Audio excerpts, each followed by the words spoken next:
natin gawin nga talaga dito. Hello sir, good morning mga idol. Gawa natin. Ayan, nilagay namin yung isang ceramic. Naggagawa kami ng water pump.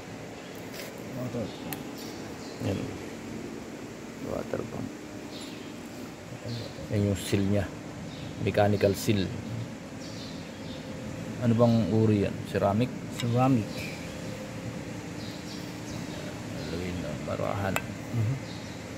Masikip. Kaya kailangan idiin yan. Pangat mo. Pangat mo. Dapat malapat siya. Alright. Yan, iingatan natin yung seal na yun. Dahil yun ang pinakamalutong. Yun. Yan, marahan po nyo na ikabit. Ayan po. Nasalpak na po mga kaibigan. At yun, dalawang kamay yung gumagana sa akin. Apat kasi yung kamay ko. Ito yan.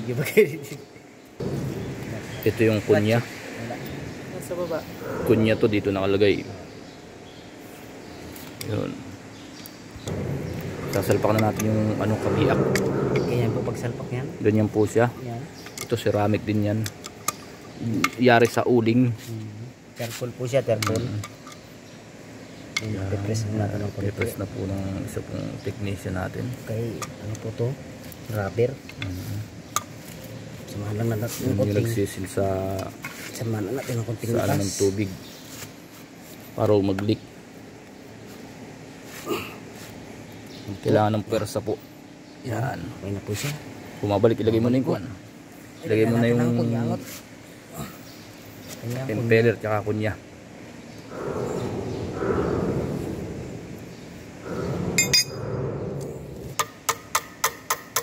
Yan po mga, kasi po mga Pilipino tayo, hindi na po kami gumagamit ng proper tools. Yan na po namin katala. Tala. Impeller na yung susunod. Para malakan. Maglak na siya. Pupukpukin ko nga. Ako pupuk. Dapat na pala. Yan, isasalpak na po niya ang impeller. Tutulak na yan. Yan.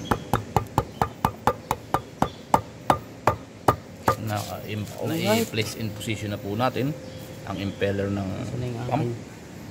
At ilalagay na po yung ano, wala ba yung lockwasser? Wala na pong lakwasan na doon. Meron dyan, Ben, kunin mo yung salsa. Nasira na po yung lockwasser kasi nakalawang na. Yan, Ben. Ito yung dati. Pinalitan na lang bago. Papapilitin ng ganyan sana. Hindi na. Okay na yan.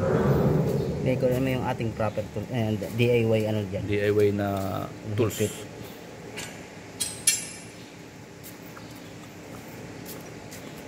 Tingnan po ninyo yung tornilyo at kakaiba. Ang cute niya. 2 corner lang yan. Kaya nagawa sila ng DIY na pampihit. Ganyan. Yan, ganun. Okay. Dito ba? Tingnan niya yan, sir. Ito yung DIY niya. Yan. Yan po. Okay po. Yan, hiniigpitan niya. Gamit yung tools na DIY. Alright na. Yan, lumapat na daw. Higpitan na lang todo. Proper tightening. Yan, ilinis yung surface nung lalapat dun sa impeller dito. Yan, para hindi siya mag-leak. Tapos yun, tapos na. Yan, ilalagyan na niya ng beta grip para mag-leak.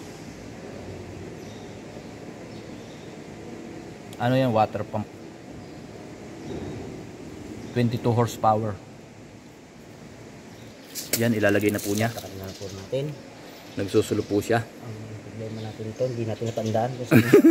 Yun po yung ano, pagkakalagay po ng ano, hindi niya natandaan.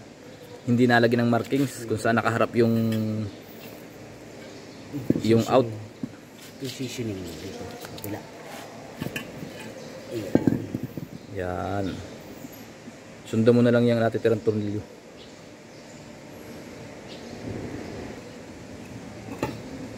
Yan, na-expression na po niya. Ang pagkakalagay po ng ating outlet ay 45 degree.